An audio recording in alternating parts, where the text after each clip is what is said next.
Viewers, কিছু কিছু আপু পার্সোনালি কমেন্ট করেছেন যে রায়া আর রাদোয়ার চুল সারাদিন কিভাবে বেঁধে রাখা হয়, স্কুলে যাওয়ার সময় চুলে কি করা হয়, সেগুলো আপনাদের সামনে তুলে ধরার জন্য। তো সেজন্য হচ্ছে স্পেশালি পর্বটা তৈরি করা। দেখুন, দুই আপুর চুলে কিন্তু শ্যাম্পু করেছি মোটামুটি 2 দিন আগে, তারপরও দেখুন খুব ঝলমলে আছে এখনো। আর রাদুর চুলটা তো মাশাআল্লাহ অনেকটাই চেঞ্জ হয়ে গিয়েছে। যারা যারা ফার্স্ট থেকে ভিডিও দেখছেন অবশ্যই সেটা লক্ষ্য করতে পেরেছেন। তো অনেকের চুল আছে বেনি করে রাখলে খুব কার্লি হয়ে যায়, তো তারা করবেন কি, তারা হচ্ছে পাঁচ ব্যবহার করবেন। আর যাদের চুল কার্লি হয় না তারা হচ্ছে রাবার দিয়ে বেনি করে রাখবেন। ভিডিওর ফার্স্টে বলে দিই, আপনারা সবসময় এই দুই ধরনের চিরুনি ব্যবহার করবেন। একটা হচ্ছে মোটা শলা আর একটা হচ্ছে এরকম চিকন শলার। তো রাধুর চুলটা কিন্তু একটু ব্ল্যাক লাগছে আর রায়াটা একটু রেড টাইপের হয়ে গিয়েছে, কারণ রোদে যায় বেশি, স্কুলে যাওয়া হয় সেই কারণে। তো তারপর হচ্ছে আপনারা কি ধরনের রাবার ব্যবহার করবেন। এই যে রায়ার চুল যেহেতু বড়, এই মোটা ধরনের রাবার ঝুটি করার জন্য ব্যবহার করবেন। আর চুলে বেনি করার আগে এগুলো ব্যবহার করতে পারেন, এইগুলো হচ্ছে চুলের কম ক্ষতি করে। পাঁচ হচ্ছে এই টাইপের পাঁচগুলো ব্যবহার করবেন। তো চলুন আমি রায়ার চুলটা সারাদিন কিভাবে বেঁধে রাখি সেটা আপনাদেরকে দেখিয়ে দিচ্ছি। তো রায়ার চুলের ক্ষেত্রে প্রথমে জট ছাড়িয়ে নিই। স্কুলে যাওয়ার সময় সে প্রায় সময় হচ্ছে ঝুটি করে যায়, আবার বেনিও করে যায়।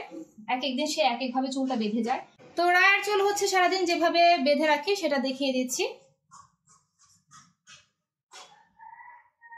একটা ঝুটি করে নিব, আর ঝুটিটা অবশ্যই হচ্ছে মজবুত রাবার দিয়ে করব, যাতে করে চুলের গোড়াটা নেমে না যায়।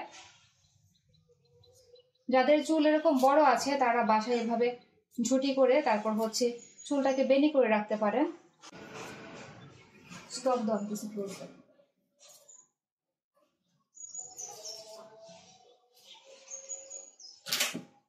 তো এই যেভাবে ধরে, আবার অতিরিক্ত টাইট করে কিন্তু চুল বাঁধবেন না, এতে করে হচ্ছে চুলের হেয়ার লাইনে টান পড়ে যাবে, তখন আপনার চুল পড়ার সমস্যাটা কিন্তু বেড়ে যাবে। তো আমি কিন্তু রায়ার চুলে মোটামুটি টাইট করে চুলটা বাঁধি, বেশি টাইট করে বাঁধি না। দেখুন এই যে আমি এইভাবে হচ্ছে চুলটা বেঁধে দিই। তারপরেও দেখুন এই যে এতটুকু পরিমাণ কিন্তু রাবারটা ঢিলা আছে। তো এই চুলটাকে মানে এই অগ্রভাগটাকে এখন কি করব। তো যাদের চুল কার্লি হয়ে যায় তারা বেনি না করে রাখাই ভালো। রায়ার ক্ষেত্রে হয় কি, রায়া যখন চুলটাকে বেনি করে রাখে চুল ছেড়ে দেওয়ার ঠিক আধা ঘন্টার মধ্যে আবার ঠিক এরকম হয়ে যায়। তো আমি এই কারণে রায়ার চুলটা সবসময় বেনি করে রাখি, সাথে রাদোয়ার চুলটাও বেনি করে রাখি। কিন্তু আজকে দুজনের চুল দিয়ে দুই ধরনের চুল বাঁধার সিস্টেম দেখিয়ে দিব আপনাদেরকে। তো এভাবে হচ্ছে বেনি করে নেবেন। বেনি করে রাখলে যেহেতু প্রচন্ড গরমকাল চলছে, বাচ্চাদের চুল ঘাড়ে পড়ে থাকবে না, আর তাদের পড়াশোনা করতে প্লাস হচ্ছে খেলাধুলা করতে, যে কোনো কাজ করতে কোনো কষ্ট হচ্ছে না, তারা গরম থেকে মুক্তি পাচ্ছে। তো রায়ার চুলে কিন্তু একটু অগ্রভাগ কেটে দেওয়ার সময় হয়ে গিয়েছে, 3 মাস হয়ে গিয়েছে, সেটা আপনাদের সামনে তুলে ধরবো। তো অবশেষে এই টাইপের রাবার দিয়ে বেনির অগ্রভাগটা বেঁধে দিবেন। তো এই দেখুন হয়ে গেছে কিন্তু এই যে রায়ার চুল এভাবে সারাদিন বেঁধে রাখা হয়। আর রায়াও এভাবে খুব স্বাচ্ছন্দ্য বোধ করে। রাতে ঘুমানোর সময়ও ওদের ঝামেলা কম হয়, কারণ একটা বাচ্চা যখন ঘুমাতে যায় তখন কিন্তু চুলটা এভাবে বেঁধে দিলে আপনার সুবিধা হবে। এখন কথা হলো যে, তো যাদের চুল হচ্ছে দেখা গিয়েছে যে আপনারা মনে করেন বেনি করে রাখলে কার্লি হয়ে যায়, তারা কি করবে সেটা আমি রাধুর চুল দিয়ে দেখিয়ে দিচ্ছি। আর অ্যাটলিস্ট যাদের চুল হচ্ছে রাধুর মতো বড় হয়েছে বা তার থেকে ছোট এতটুকু রয়েছে, তারাও করবেন কি রায়ার মতো হচ্ছে ঝুটি করে বেনি করে রাখার চেষ্টা করবেন রাতে ঘুমানোর সময়। এতে করে বাচ্চাদের শুতে ঘুমাতে কোনো অসুবিধা হয় না। তো আমি এখন রাধুর চুলে তো ফার্স্টে একটা এরকম রাবার দিয়ে বেঁধে দিব, ঝুটি করে দিব আর কি। তো ঝুটিটা করে দিই, ক্লোজ রাখো, ঝুটি ধরার সময় আমি এসে বলবো।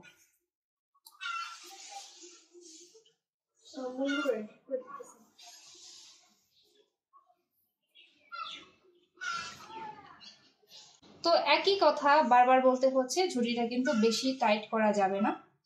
অনেকে আছেন বাচ্চাদের চুল খুব টাইট করে বেঁধে দেন যাতে করে হচ্ছে বাচ্চারা সেটা খুলতে না পারে, এতে করে কিন্তু চুলের ক্ষতি হয়, চুলের হচ্ছে হেয়ার লাইনের টান পড়বে।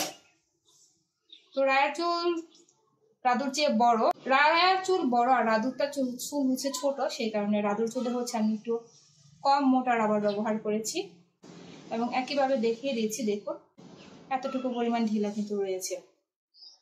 তো আমিও কিন্তু রাদুর চুলেও রায়ের মতো বেনি করে দিই। তো এটা হচ্ছে সেই আপুদের জন্য দেখানো, যে আপুরা হচ্ছে বেনি করলে চুলটা কার্লি হয়ে যায়, তারা এভাবে পেঁচিয়ে নেবে।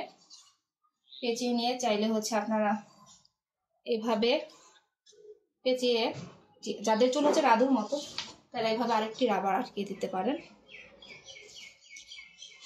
এতে করে কিন্তু গরম কম লাগবে। আর যাদের চুল হচ্ছে দেখা গেছে রাদুর চেয়ে বড়, রায়ার সমান রয়েছে, তারা তো আর এভাবে পেঁচিয়ে রাখলে ফোপাটা হচ্ছে না, তো সেই ক্ষেত্রে হচ্ছে পাঁচ দিয়ে আটকে নিতে পারেন। তো পাঁচটা কিভাবে আটকাবেন, এই যে এভাবে কিন্তু একটা খোপার মতো প্যাচ দেওয়া যায়, এই যে জাস্ট যাতে চুল বড় হবে এভাবে একটা খোপার মতো পেঁচিয়ে নেবেন। পেঁচিয়ে নিয়ে জাস্ট এরকম ছোট পাঁচ দিয়ে আটকে দিবেন, এতে করে কিন্তু আপনি যখন শুয়ে পড়বেন আপনার মাথার নিচে সেটা লাগবে না। সারাদিন ভাবে রাখলেও সমস্যা নেই। তবে হ্যাঁ, এই ক্ষেত্রে একটা কথা আছে যে অনেকে হয়তো বা ভাবতে পারেন যে আমাদের তো এত উঁচুতে চুল বাঁধার কোনো নিয়ম নেই। তো সেই ক্ষেত্রে আপনারা কি করবেন, যখন দিনের বেলা দেখা গেল ঘরে বসে থাকবে, তখন চুলটাকে জাস্ট এভাবে পেঁচিয়ে এই সমান করে এইখানে আটকে দিবেন। আর রাতে যখন ঘুমালেন, আপনি তো তার এইভাবে চুল ফ্যাশন করে তো বাইরে যাচ্ছেন না, রাতের বেলা সেখানে হচ্ছে উঁচুতে বেঁধে রাখবেন। তো এই ছিল আপু আপনাদের জন্য আজকের আয়োজন। আপনারা যারা যারা জানতে চেয়েছিলেন সারাদিন কিভাবে চুলটাকে মেনটেন করবেন, তো তাদের জন্য। আর বাহিরে গেলে সেটা তো ভিন্ন কথা, এক একজন এক একভাবে চুল বেঁধে যান, এক এক রকম স্টাইল করে চুল বাঁধতে চান। এটা হচ্ছে ঘরে থাকা অবস্থায় আপনারা সারাদিন চুলটাকে কিভাবে ফিটফাট রাখবেন। তো বন্ধুদের কাছে বলে দাও রায়া দোয়া, তোমাদের ভিডিওগুলো কি করে। আমাদের ভিডিওটি যদি ভালো লেগে থাকে অবশ্যই লাইক, কমেন্ট, শেয়ার, সাবস্ক্রাইব করে দিবে। পাশে থাকা বেল আইকনটিকে চিপে দিবে নতুন ভিডিও দেখার জন্য। আবার দেখা হবে নতুন কোনো ভিডিওতে, নতুন কোনো আপডেটে। টাটা।